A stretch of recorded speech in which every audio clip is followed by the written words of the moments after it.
everybody's favorite bald-headed assassin returns in Hitman Blood Money for a lot more work. He's in top form in this game, and the game, once again, features a great blend of both stealth-based gameplay and pure run-and-gun shooting. And it's also got these great big new environments that are really the star of the show. Although the underlying gameplay is very similar to the previous Hitman games, just getting to experience some of these imaginative new levels is going to be plenty to give both Hitman fans and those who haven't played this series before a lot of stuff to remember and to play around with.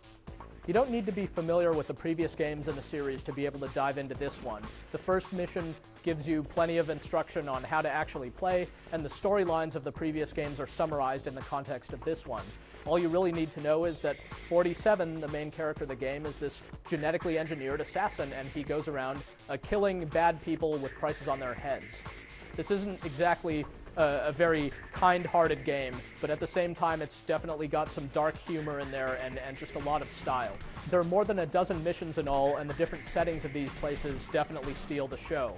You've got everything from just a Egyptian-themed Las Vegas casino to a riverboat traveling down the Mississippi to a suburban household that's got a gangster held under the witness protection program to a Northern California rehab clinic and all kinds of very imaginative types of places that you don't normally see in games. The gameplay involves finding the person that you're supposed to kill, person or persons, and then killing them and then getting out.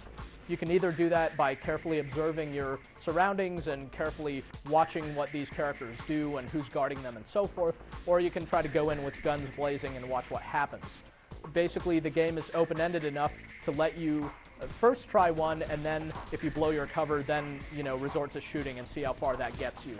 As a pure shooter, the game is pretty standard. The artificial intelligence still is nothing special. Droves of guys will just come running at you and overwhelm you through sheer numbers.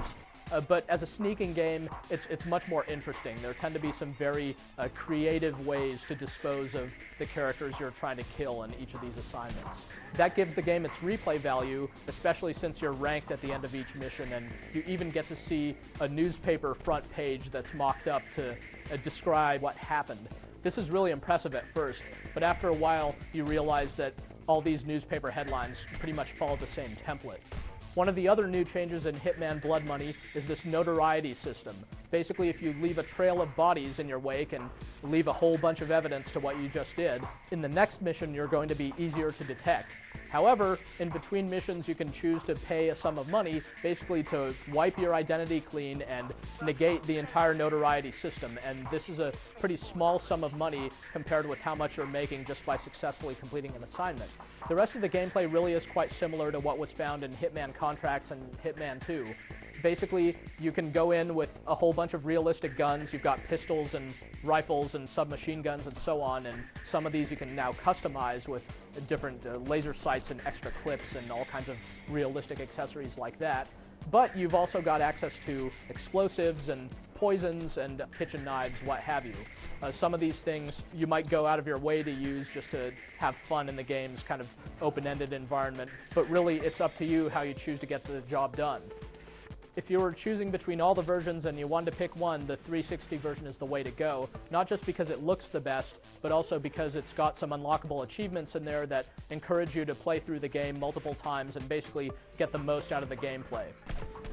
If you've played the previous Hitman games, you'll find that Blood Money offers a comfortably familiar experience, even though some of these missions definitely feel new and bigger and more intricate than before. They're some of the best missions in the Hitman games yet.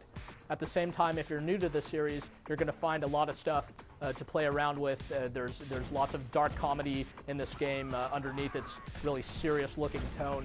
And really, overall, this is a stealth action game that can keep you coming back quite a bit, even though there's just the single-player content to work with. It's not necessarily the most impressive game in the series, considering a lot of this stuff we've seen before, but still, if you're a fan of Hitman, definitely check this one out.